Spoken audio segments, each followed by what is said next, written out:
जय भीम, जय भारत, जय संविधान, जय प्रतीक, जय चौधरी चरण सिंह, जय बीपी मंडल साहब, जय मान्यवर काशीराम। दोस्तों, आज आपके सामने फिर मैं एडवोकेट घनश्याम नागर आप सभी को बताना चाहता हूँ कि भारत में जो सबसे बड़ी आबादी है उसके साथ बहुत बड़ा धोखा हो रहा है, और यह आज से नहीं, बहुत पहले से चलता आ रहा है। जब जानवरों की तो जनगणना होती है, उनकी गिनती तो होती है, परंतु ओबीसी समाज की जनगणना नहीं होती। अंग्रेज़ों के ज़माने में सन 1931 में ओबीसी समाज की जनगणना हुई थी। उसके बाद आज तक भारत सरकार में कोई भी सरकार रही हो, किसी ने जनगणना नहीं की। वादा किया पिछली सरकारों ने कि हम 2011 में जनगणना कराएंगे, उसके बाद कोई जनगणना नहीं कराई गई। उसके बाद डिसाइड किया कि हम 2021 में जनगणना कराएंगे, अब भी कोई जनगणना नहीं हो रही, जानवरों की जनगणना हो रही है। ओबीसी समाज के साथ सबसे बड़ा धोखा इन भारत की सरकारों ने किया है। और अब नीट एग्जाम में, मेडिकल एग्जाम में फिर एक बड़ा धोखा किया, जिसमें ओबीसी समाज का आरक्षण समाप्त कर दिया है। इसमें मैं आपको थोड़ा सा पीछे लेकर चलता हूँ। सबसे पहले काका कालेलकर की रिपोर्ट सामने आई ओबीसी समाज के लिए। उसके लिए आयोग बनाया गया, जिसके अनुसार भारतीय संविधान की धारा 340 के अनुसार जो पिछड़ा वर्ग है उसकी जनगणना का उसमें व्याख्या की गई है कि एक कमीशन बने, एक आयोग बने, वह डिसाइड करे कि भारत में कुछ जातियों की, कुछ समाजों की स्थिति बहुत ही बुरी है, जो आर्थिक, सामाजिक व प्रशासनिक रूप से बिल्कुल पीछे हैं। अब इसमें आज तक काका कालेकर की रिपोर्ट पेश नहीं हुई। उसके बाद फिर बीपी मंडल साहब की एक रिपोर्ट सामने आई, क्योंकि सन 1977 में बीपी मंडल साहब को इस आयोग का अध्यक्ष बनाया, और उस समय यह डिसाइड हुआ कि आप पूरे भारतवर्ष में ऐसी जातियाँ देखें जिनकी सामाजिक आर्थिक स्थिति बहुत ख़राब है। बीपी मंडल साहब की रिपोर्ट सन 1990 में वीपी सिंह साहब की जो सरकार बनी थी, जो गठबंधन की सरकार थी, तब इस आयोग को, इस रिपोर्ट को लागू किया गया। अब जब यह कमीशन की रिपोर्ट लागू हुई तो तब बताया गया कि भारतवर्ष में 52% लोग ओबीसी समाज के, जो कि जनगणना अंग्रेजों के समय की थी। हो सकता है कि 10-5% और लोग इसमें बढ़ जाते, परंतु उस जनसंख्या के आधार पर ही यह डिसाइड हुआ कि भारत में 52% लोग बहुत ही पिछड़े हुए हैं, जिनकी राजनीतिक, आर्थिक, सामाजिक स्थिति बहुत ही कम है। मात्र 2%, जो मात्र 2% लोग सेवाओं में थे, जो भारत का सबसे बड़ा भाग, कहे जाए तो भारत का आधी जनसंख्या का जो प्रतिनिधित्व था वो मात्र 2% था, और जो मात्र खुद 15% है, उनका 80% भारत की जितनी भी नौकरियां हैं या शैक्षणिक संस्थान हैं, हर चीज़ में सबसे आगे 80% इन लोगों का कब्जा था। अब इन लोगों ने सबसे बड़ा षड्यंत्र यह किया कि जब मंडल कमीशन बना तब इन्होंने देखा कि ओबीसी समाज जो भारत में आधे से ज़्यादा है, कहीं ये जागरूक ना हो जाए अपनी जनसंख्या देखकर। कल को ये मांग न करने लगे कि भाई हम देश के इतनी बड़ी जनसंख्या होने के कारण आज तक भी अपना कोई ऐसा नेता, ऐसी पार्टी, ऐसा कोई संगठन नहीं बना पाए कि देश में हमारा भी प्रतिनिधित्व हो। इन लोगों ने ओबीसी समाज का ध्यान भटकाने के लिए, क्योंकि ओबीसी समाज हमारा धार्मिक रूप से बहुत ज़्यादा सेंसिटिव है। यदि आपने कहीं उनके हक अधिकार की बात कर दी और यदि कहीं पर कोई धार्मिक बात होगी तो वो शायद अपने बच्चों की भी कुर्बानी देने के लिए तैयार हो जाएगा। और ऐसा ही हुआ। जब मंडल कमीशन लागू हुआ तो कुछ लोगों ने यह वहम फैला दिया, यह एक अफवाह उड़ा दी कि जो SC ST को आरक्षण मिलता जा रहा, अब वो बढ़ाकर आधा % कर दिया। मतलब जितनी भी मान लिया 100 नौकरियां हैं तो उसमें 50 नौकरियां अब SC समाज की होगी। तो ओबीसी समाज के जो उस टाइम थोड़े बहुत जो भी नेता थे वो भी इसके खिलाफ हो गए, भाई ये लागू नहीं होना चाहिए। और देश में इन षड्यंत्रकारियों ने दंगे करा दिए। उस समय जो कुछ जागरूक लोग थे, जिसमें मान्यवर काशीराम साहब, BP मंडल साहब, शरद यादव जी, पासवान जी, ताऊ देवीलाल, इन लोगों ने अपने लोगों को समझाया कि ये आपके लिए ही है। यदि आप ही इसका विरोध करोगे तो हम किसकी लड़ाई लड़ रहे हैं। तब जाकर इन लोगों की समझ में आया कि ये तो भाई आप लोगों को गलतफहमी में डाल दिया। तो लोगों की समझ में आई। उसके बाद ये मामला शांत हुआ। अब इन षड्यंत्रकारियों ने सोचा कि आने वाले समय में ये कहीं राजनीतिक हिस्सेदारी ना मांगने लगे। मंडल कमीशन की रिपोर्ट को धूमिल करने के लिए इन लोगों ने फिर धर्म का सहारा लिया। नवंबर में आपका आरक्षण लागू हुआ और दिसंबर में इन लोगों ने बाबरी मस्जिद गिरा दी, जिससे कि आप लोगों का ध्यान भटका रहे हैं। आप लोग उस तरफ न जा पाए कि आप लोग देश में कितनी तादाद में हैं। यदि मैं आपको बताऊं, देश की 70% आबादी SC ST OBC की है।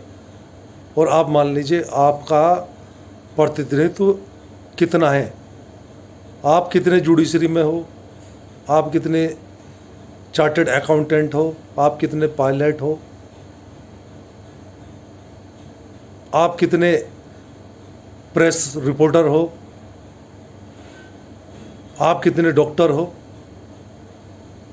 आप अपने गांव के आसपास ही देख लेना, अपनी जनसंख्या में, अपने समाज में, कि आपके कितने लोग हैं जो अफसर बने हुए हैं, कितने आपके IAS है, कितने आपके IPS है। अब आपके 2-4 लग जाते हैं, उनको ही फेसबुक पर डालते रहते हैं कि जी हमारा फलाना ये अफसर लग गया, बहुत बहुत मुबारक। अच्छी बात है, हम भी मुबारकबाद देते हैं, परंतु आप अपनी जनसंख्या देखिए, आपकी जनसंख्या कितनी है और आपका प्रतिनिधित्व कितना है, तो आपको समझना पड़ेगा। अब कई बार आरक्षण का लोग हमारे ही लोग करते हैं कि जी आरक्षण की आज की डेट में क्या ज़रूरत है, क्या रिक्वायरमेंट है। एक तो वो लोग होते हैं जिन्होंने कभी स्कूल से बाहर पढ़ाई ही नहीं की, वहाँ तक उनकी सोच ही नहीं है कि भाई आप लोग बड़े लेवल पर कैसे पदाधिकारी बन सकते हो। विदेशों में स्कॉलरशिप मिलती है बच्चों को पढ़ने के लिए। आप कितने जागरूक हैं। जो लोग मेरी इस वीडियो को देख रहे हैं, एक बार ज़रूर सोचें कि आपको पता है कि स्कॉलरशिप लेने का किस तरीके क्या तरीका होता है। क्या प्रशासन ने कभी ऐड दी आज तक इस सरकारों ने कि आप लोगों को इस तरह से आपको ऐड मिल सकती हैं, आपकी सरकार मदद कर सकती है, आपकी प्राइवेट कंपनियां मदद कर सकती हैं, एनजीओ मदद कर सकती है, कभी नहीं बताया। क्योंकि आप पढ़ेंगे, शिक्षित होंगे तो क्वेश्चन करेंगे। याद करें आप, यदि भारत के इतिहास में भी जाओगे, जब भारत में स्वतंत्रता की लड़ाई लड़ी जा रही थी अंग्रेज़ों से देश को आज़ाद कराने के लिए, तो जो विदेशों से पढ़ के आए थे ना शिक्षित लोग, मोस्टली वही लीड कर रहे थे। वो कोई भी हो सकते हैं, बहुत सारे लोग थे, आप खुद सोचिएगा। क्योंकि यदि मैं इतना डिटेल में बताने लगा तो शायद वीडियो बहुत लंबी हो जाएगी, आप लोग भी सोचेंगे कि कुछ ज़्यादा टॉपिक को खींच दिया। अब मैं दोबारा इसी टॉपिक पर आता हूँ। अभी सरकार ने ओबीसी का आरक्षण नीट में ख़त्म कर दिया है। अब इसको दिमाग से हटाने के लिए आपको नई नई चीज़ें लाएंगे।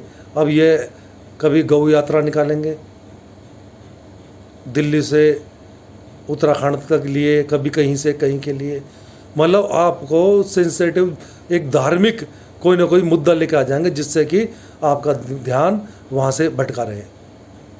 और आपके सेनापति भी ये याद रखना, यदि आप पर कभी भी हमला हुआ है, आप पर कभी भी आपके अधिकार छीने गए हैं, तो सेनापति भी ओबीसी समाज के ही बनाए जाते हैं।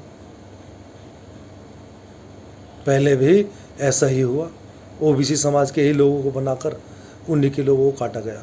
और आज भी यही हो रहा है। एक मंत्रिमंडल बनता ओबीसी समाज का, आपके सेनापति जिनके द्वारा ये घोषणा की जाती है कि जी ओबीसी समाज का मेडिकल एग्जामिनेशन में आरक्षण ख़त्म किया जाता है। क्योंकि ये जानते थे कि यदि किसी और समाज का मुद्दा यह कोई और बनाएगा तो शायद बड़ा बवाल हो सकता है। इसलिए आपके कंधे पर ही बंदूक रखकर आपके लोगों पर ही चलाई गई है। और ये जितने भी दलाल जो आज मंत्रिमंडल में बैठे हैं, अपने समाज का हक छीन रहे हैं, अपने समाज को अंधेरे में भेज रहे हैं, जहाँ से मात्र 50,000 फीस देकर आपका बच्चा डॉक्टर बन सकता है, वो आपका हक छीना जा रहा है। आज बेशक ये सोचे कि मुझे क्या फर्क पड़ता है, मेरा बच्चा नहीं बन पाया, आगे देखेंगे, हमें क्या मतलब इस लड़ाई से। ये लड़ाई आज की नहीं, आने वाली नस्लों की है। आज आपका बेटा इस लायक नहीं है, हो सकता आपका पोता इस लायक बने, हो सकता आपका पड़पोता इस लायक बने। ये कोई भीख नहीं है। क्योंकि भारत की जो आज़ादी की लड़ाई थी उसमें सबसे ज़्यादा बलिदान हमारे लोगों ने ही दिया था, परंतु इतिहास में कहीं नहीं पढ़ा जाता। इतिहास में पढ़ाया जाता है मंगल पांडे ने 1857 को विद्रोह मेरठ से किया था, जबकि मंगल पांडे कलकत्ता में एक सिपाही था, बंगाल में एक सिपाही था जिसने अपने अधिकारी को गोली मार दी थी,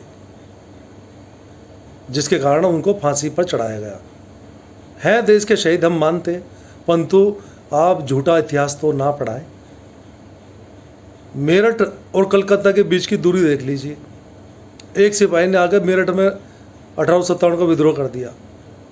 मतलब हंसी भी आती है इन लोगों पर और अपने लोगों पर भी कि आप लोगों में कितनी बुद्धि है। आज जो सबसे बड़ी लड़ाई है जो लड़ रहे हैं, उस समय भी आपके लोगों ने लड़ी थी। उस समय गुर्जर समाज, पाल समाज, मुस्लिम समाज, एससी समाज के लोगों को आपके मेरठ में, बुलंदशहर में, सहारनपुर में, बहुत जगह, क्योंकि उसमें बहुत जगह मतलब फांसी पर चढ़ा दिया गया। उस समय जो मेन इसका गढ़ बताया गया आंदोलन का, वो आपका मेरठ बताया गया था। इसलिए मेरठ के आसपास की बातें कर रहा हूँ, क्योंकि उस समय धन सिंह कोतवाल जी जो गुर्जर समाज से थे, वो कोतवाल थे वहाँ पर। और कोतवाल उस समय बहुत बड़ी पोस्ट थी। जैसे आज के समय में एक डीसीपी के पूरा इलाका होता, उस समय एक कोतवाल के अंडर 5 थाने आया करते थे। और थाने बहुत दूर दूर हुआ करते थे, सिर्फ चौकियाँ होती थी बहुत दूर दूर। तो आप समझिए आपके साथ कब से धोखा नहीं किया इन लोगों ने। क्या हमारा इस देश में कोई योगदान नहीं? जो इतना बड़ा ओबीसी समाज है, आपको पहले ही आधा आपका हिस्सा मिला। जो 52% आपको हिस्सा मिलना था वो मात्र आपको 27% दिया गया, और वो भी कहीं कहीं स्टेटों में तो 14% है, कहीं 21%, कहीं 10%, कहीं 12%। सिर्फ मात्र एक तमिलनाडु को छोड़कर, तमिलनाडु एक ऐसा राज्य है जहाँ ओबीसी को 50% आरक्षण दिया जाता है। वो आरक्षण किसी को रईस बनाने का तरीका नहीं है,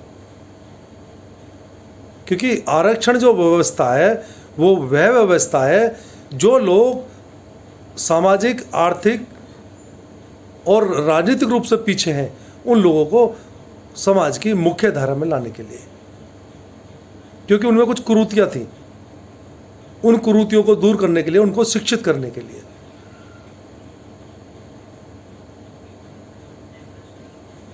चीन की एक बीच में एक टॉपिक और जोड़ देता हूं मैं कि चीन की जो जनसंख्या सबसे ज़्यादा थी, बहुत तेज़ी से बढ़ रही थी, परंतु उन लोगों ने किसी का कोई किस तरह का कानून नहीं बनाया, फिर भी उनकी जनसंख्या नियंत्रण हो गई। किस कारण? क्योंकि वहाँ पर एजुकेशन बहुत ज़्यादा है। जहाँ एजुकेशन होती है वहाँ पर आप पहले ही बहुत समझदार जाते हैं। आज भी जिनके घर में एजुकेटेड लोग हैं, मोस्टली, एक दुखों की बात नहीं करता मैं, मोस्टली उनके 2 बच्चे हैं, किसी का 1 बच्चा है तो 1 बच्चे पे ही उन्होंने सब्र कर लिया कि भाई इसको ही पढ़ाएंगे, लिखाएंगे, आगे बढ़ाएंगे। शिक्षा का बहुत महत्व है। हमारे यहाँ इनके लिए कानून बनाए जाते हैं। चलिए, मुद्दे से अलग बात हो गई। इस समय मुद्दा सिर्फ ओबीसी आरक्षण का मामला है। ओबीसी आरक्षण में नीट का एग्जाम आपके लिए, आप उससे बाहर निकाल दिए गए हैं, जिसमें देश की सबसे बड़ी जनसंख्या के बच्चे डॉक्टर बनने से रोके जा रहे हैं, और हमारे समाज के लोग शांत बैठे हुए हैं, घर में बैठकर, ऑफिसों में बैठकर चर्चाएं तो कर रहे हैं, परंतु सड़क पर उतरने की नहीं सोच रहे। मैं अपने सारे जितने भी हमारे ओबीसी समाज के संगठन हैं, सबसे अपील करता हूँ, सड़कों पर उतरो, कोई बड़ा आंदोलन करो। जब ये बहरी सरकार, गूंगी बहरी अंधी सरकार, तभी आपकी बात सुन पाएगी।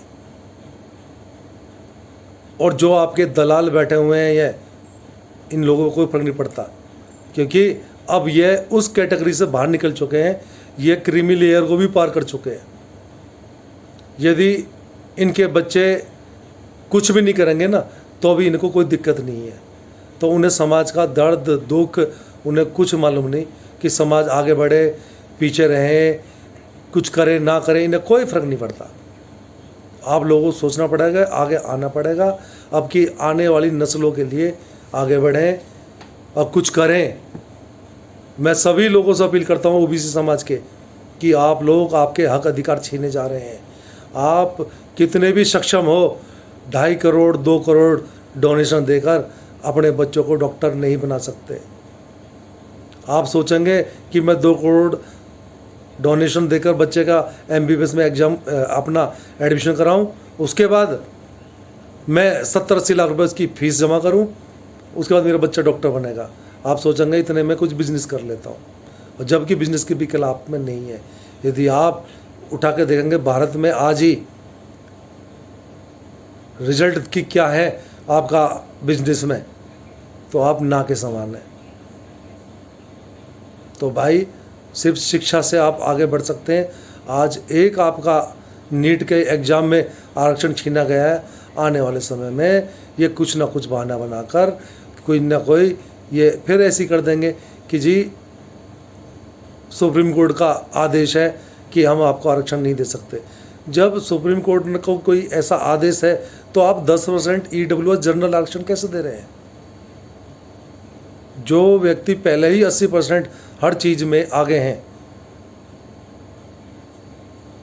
एजुकेशन में वो लोग शुरू से आगे हैं, आप उनके लिए तो EWS आरक्षण दे रहे हैं, परंतु जो ओबीसी समाज पीछे हैं उसको और आप पीछे धकेल रहे हैं।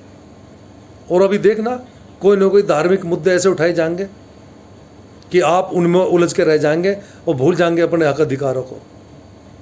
इसलिए हाथ जोड़कर सभी लोगों से प्रार्थना करता हूँ, आगे आइए और अपने हक अधिकार के लिए लड़ना सीखिए। घर में बैठकर कभी अधिकार नहीं मिलेंगे। अभी मेरी कुछ संगठनों से बात हुई है, हम ये राजनीतिक मुद्दा नहीं बनाएंगे, हम इसे सामाजिक वे से लड़ेंगे और समाज के लोगों को इकट्ठा कर कर एक बड़ा आंदोलन करेंगे। तो जो भी लोग, जिन लोगों से मैं कांटेक्ट नहीं कर पाया हूँ, वो मेरी यदि इस वीडियो को देखें, भाई लोगों को जागरूक करें, समझाएं कि आगे आना पड़ेगा, लड़ना पड़ेगा अपने हक अधिकारों के लिए। ये हमारा संवैधानिक अधिकार है कि हम अपने हक अधिकारों के लिए सड़क पर उतर सकते हैं। हो सकता है हमारे ऊपर झूठे मुकदमे लगा दिए जाए, हम लोगों को जेल में डाल दिया जाए, परंतु अपनी आने वाली नस्लों के लिए ये लड़ाई लड़नी पड़ेगी। यदि यही हमारे क्रांतिकारी जो देश की आज़ादी में शहीद हुए, या जो हमारे लीडर्स थे जिनको जेलों में डाला गया, यदि वह भी यही सोचते तो शायद आज तक भी आप आज़ाद ना होते। तो जागरूक होइए, शिक्षित होइए, आगे बढ़िए, एक दूसरे के कांटेक्ट में आइए। जितने भी संगठन चल रहे हैं ओबीसी समाज के, आप सब बात कीजिए आपस में और एक डेट डिसाइड कीजिए कि देश के किसी भी कोने में सब लोग इकट्ठे होंगे और एक बड़ा आंदोलन करेंगे।